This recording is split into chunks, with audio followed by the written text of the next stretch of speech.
প্রিয় সাংবাদিক ভাইরা, আজকে শাহবাগ থানায় আমি একটি মামলা দায়ের করেছি। 2018 সালের যে ঐতিহাসিক কোটা সংস্কার আন্দোলন, সেই আন্দোলনকে কেন্দ্র করেই পরবর্তীতে 2024 সালের কোটা সংস্কার আন্দোলন এবং গণ অভ্যুত্থানের মাধ্যমে ফ্যাসিস্ট শেখ হাসিনার পতন হয়েছে। 2018 সালে 8 এপ্রিল রাতে ঢাকা বিশ্ববিদ্যালয়ের ভিসির বাসভবনে যে অগ্নিসংযোগ এবং ভাঙচুর, এই ঘটনার সুষ্ঠু তদন্তের জন্য এই মামলা। একটি গণ অভ্যুত্থান হয়েছে, কিন্তু পিছনের সমস্ত কাহিনী, ইতিহাস আমাদের জানা দরকার। ঢাকা বিশ্ববিদ্যালয়ের ভিসির বাসভবনে যে হামলা, একটি নারকীয় তাণ্ডব, এই ঘটনার সাথে কারা জড়িত ছিল সেটি অবশ্যই দেশবাসীর জানা দরকার। গণ অভ্যুত্থানের যে সঠিক ইতিহাস, সেই ইতিহাস জাতির কাছে অজানা থাকবে। আর সেই লক্ষ্যেই আমরা আজকে এই মামলা দায়ের করেছি। আপনারা জানেন যে ওই সময় 2018 সালের 1 জুলাই আমাকে গ্রেপ্তার করা হয়। এরপরে আমি সর্বমোট 15 দিন রিমান্ডে ছিলাম এবং 3 দিন পুলিশের হেফাজতে। টোটাল 18 দিন আমি পুলিশের নির্যাতনের শিকার হয়েছি এবং মানসিকভাবে তারা আমাকে নির্যাতন করেছে। আমার নামে 2টা মামলা দায়ের করা হয়। একটা মামলা শেখ হাসিনাকে কটূক্তি করার মামলা। আমি ওই সময় বলেছিলাম এই রাষ্ট্র কারোর বাপের রাষ্ট্র না। এবং আরেকটি মামলা ঢাকা বিশ্ববিদ্যালয়ের ভিসির বাসভবনে যে অগ্নিসংযোগ এবং ভাঙচুর, আমাকে সেই মামলার একমাত্র হুকুমদাতা হিসেবে আসামি করা হয়েছিল। আমাদের অন্যান্য সহযোদ্ধাদের অন্য বিভিন্ন মামলায় আসামি করা হয়েছিল, কিন্তু এই যে ঢাবি ভিসির বাসভবনে যে অগ্নিসংযোগ এবং ভাঙচুর, সেই মামলার একমাত্র আসামি আমি ছিলাম। যেহেতু আমি ওই মামলার ভুক্তভোগী, সেই সময় বিশ্ববিদ্যালয় প্রশাসনের পক্ষ থেকেই মামলাটি করা হয়েছিল। আমি ঢাকা বিশ্ববিদ্যালয়ের ছাত্র, অথচ এই মিথ্যা মামলায় আমাকে গ্রেপ্তার করা হলো, রিমান্ডে নেওয়া হলো। কিন্তু সেই সময়কার ভিসি, প্রক্টর সহ বিশ্ববিদ্যালয়ের প্রশাসন তারা একটি বারের জন্য বলেনি রাশেদ খান এই মামলার আসামি নন।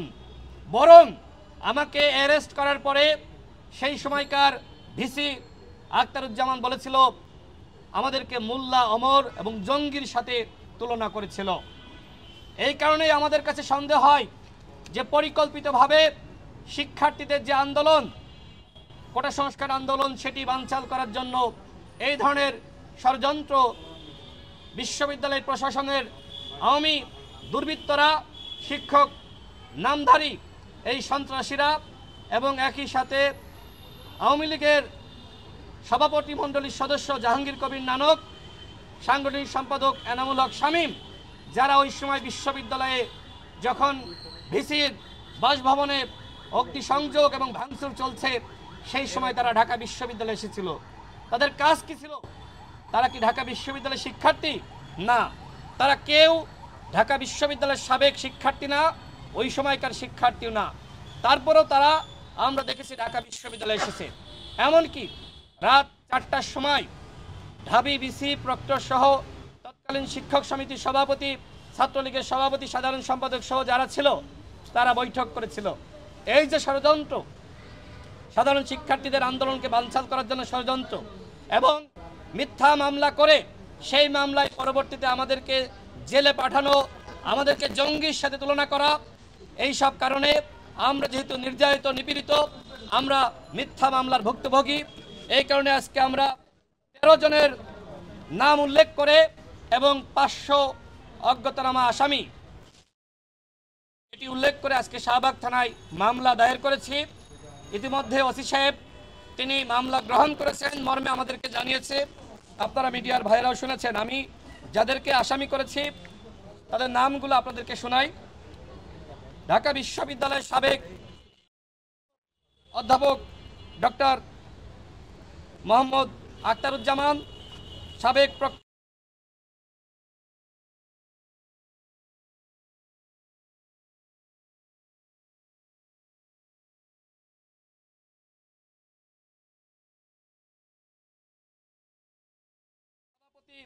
সাইফুর রহমান সোহাগ, নিষিদ্ধ ছাত্রলীগের সাবেক কেন্দ্রীয় সাধারণ সম্পাদক এস.এম.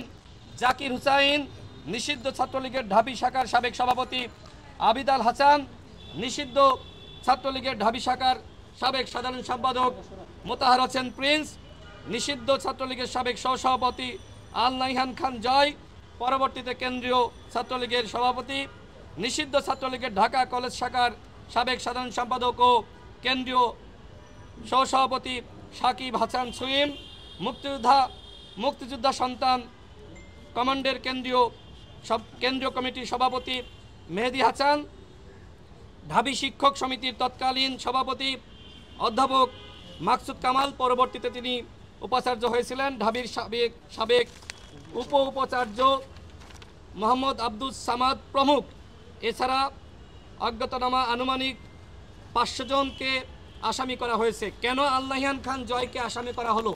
এর উত্তর হলো, আমার বিরুদ্ধে সে বাদী হয়ে মিথ্যা মামলা করেছিল এবং ওই সময় ওই মামলার সাক্ষী ছিল ঢাকা কলেজ শাখার তৎকালীন সাধারণ সম্পাদক, পরবর্তীতে সহসভাপতি সাকিব হাসান সুইম এবং জাহাঙ্গীর কবির এবং এনামুল হক শামীম। যেহেতু ওই সময় ঢাকা বিশ্ববিদ্যালয়ে প্রবেশ করেছে, হামলা ভাঙচুরের সময় তারা ঢাকা বিশ্ববিদ্যালয়ে ষড়যন্ত্র করার জন্য এসেছিল এবং এই ষড়যন্ত্রের সাথে যুক্ত ছিল তৎকালীন উপাচার্য আখতারুজ্জামান এবং ডক্টর গোলাম রাব্বানী এবং ওই সময়কার শিক্ষক সমিতির সভাপতি হিসেবে অধ্যাপক মাকসুদ কামালও এই ষড়যন্ত্রের সাথে লিপ্ত ছিল এবং সেই সময়কার ঢাকা বিশ্ববিদ্যালয়ের ছাত্রলীগের যারা ছিল তাদের নেতৃত্বেই আপনারা দেখেছেন যে একটি ভিডিও ভাইরাল হয়েছিল, যে ভিডিওটি 71 টেলিভিশন প্রকাশ করেছিল, পরবর্তীতে ডিলিট করে, যে পিছনে ছাত্রলীগ লেখা টি শার্ট পরিহিত অবস্থায় ঢাকা বিশ্ববিদ্যালয়ের ঢাকা কলেজ ছাত্রলীগ লেখা টি শার্ট পরিহিত অবস্থায় উপাচার্যর বাসভবনের গেট ভাঙচুর করা হচ্ছিল এবং তারাই প্রবেশ করে পরবর্তীতে আগুন দেয়। তার মানে কি?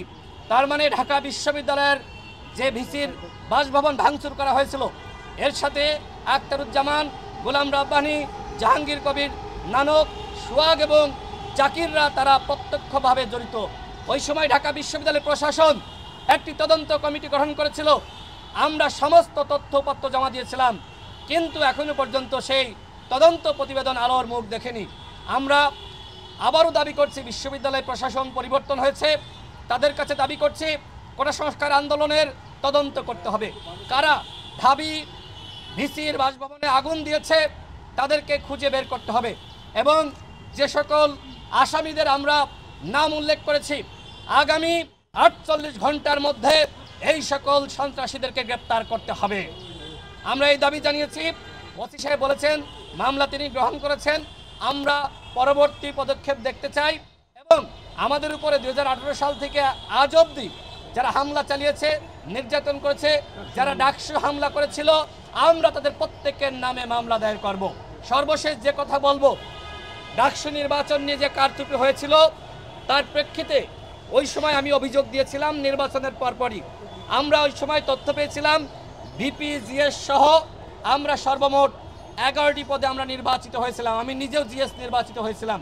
কিন্তু এই আখতারুজ্জামান একজন ভিসি নামধারী একজন সন্ত্রাসী এবং শিক্ষক নামধারী ওই কুলাঙ্গার, আমার পিছন থেকে বলছে ঢাকা বিশ্ববিদ্যালয়ের শিক্ষার্থী কুলাঙ্গার, আমি কুলাঙ্গার বলতে চাই না, শিক্ষক নামধারী আওয়ামী দশর যারা আমাদের প্যানেলকে বিজয়ী ঘোষণা না করে মাত্র 2টি পদ তারা ঘোষণা করেছিল।